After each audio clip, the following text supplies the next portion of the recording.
اعوذ باللہ من الشیطان الرجیم بسم اللہ الرحمن الرحیم رب اشرح لی صدری ویسر لی امری واحلل عقدۃ من لسانی یفقہوا قولی۔ بکھرے موتی، 5واں حصہ۔ حضرت سفیان ثوری رحمۃ اللہ علیہ کا درد بھرا خط ہارون رشید ہر نماز کے بعد پڑھتے تھے اور روتے تھے۔ کل کے موضوع کا باقی حصہ۔ خط مکمل کرا کے حضرت سفیان نے اس کو قاصد کی طرف پھینکوا دیا، اس پر نہ اپنی مہر لگائی اور نہ اس کو چھوا۔ قاصد عباد کہتے ہیں کہ خط کے مضمون کو سن کر میری حالت غیر ہو گئی اور دنیا سے ایک دم التفات جاتا رہا۔ چنانچہ میں خط لے کر کوفہ کے بازار میں آیا اور آواز لگائی کہ ہے کوئی خریدار جو اس شخص کو خرید سکے جو اللہ تعالیٰ کی طرف جا رہا ہو۔ چنانچہ لوگ میرے پاس درہم اور دینار لے کر آئے۔ میں نے ان سے کہا کہ مجھے مال کی ضرورت نہیں، مجھے تو صرف ایک جبہ اور قطوانی اوبا چاہیے۔ چنانچہ لوگوں نے یہ چیزیں مجھے مہیا کر دیں۔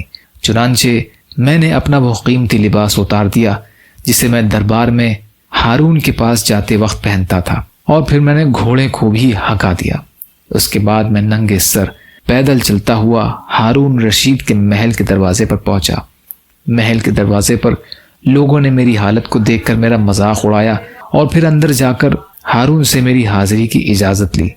چنانچہ میں اندر گیا۔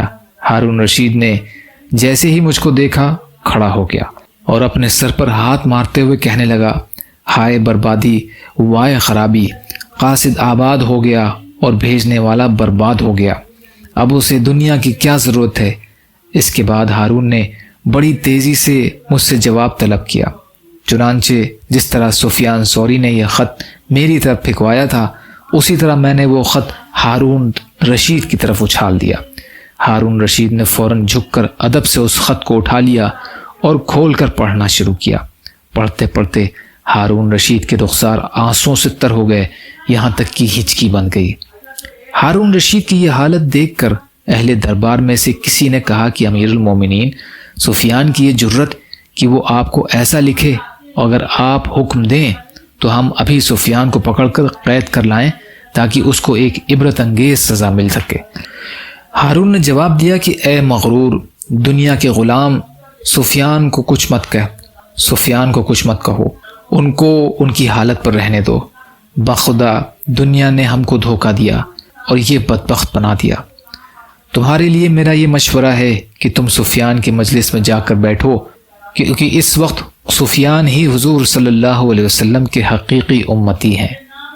قاصد عباد کہتے ہیں کہ اس کے بعد ہارون رشید کی یہ حالت تھی کہ سفیان کے اس خط کو ہر وقت اپنے پاس رکھتے اور ہر نماز کے بعد اس کو پڑھتے اور خوب روتے، یہاں تک کہ ہارون کا انتقال ہو گیا۔ حیات الحیوان۔ یا اللہ ہم سب کو کہنے سننے سے زیادہ عمل کی توفیق عطا فرما۔ یا اللہ مظلوم فلسطینیوں، کشمیریوں، روہنگیا مسلمان اور مسلمان جہاں بھی پریشان حال ہیں، ظالموں کے ظلم کا شکار ہیں، ان کی مدد فرمائیے۔ یا اللہ اپنے حلال میں سے دیجیے، حرام سے بچائیے، اپنے غیر سے بے نیاز کر دیجیے، عزت اور عافیت کی زندگی عطا فرمائیے، جو مانگا وہ بھی عطا کر دیجیے، جو بھول گئے وہ بھی عطا فرمائیے۔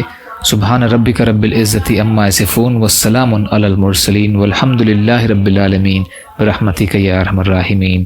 لا الہ الا اللہ محمد رسول اللہ۔ السلام علیکم۔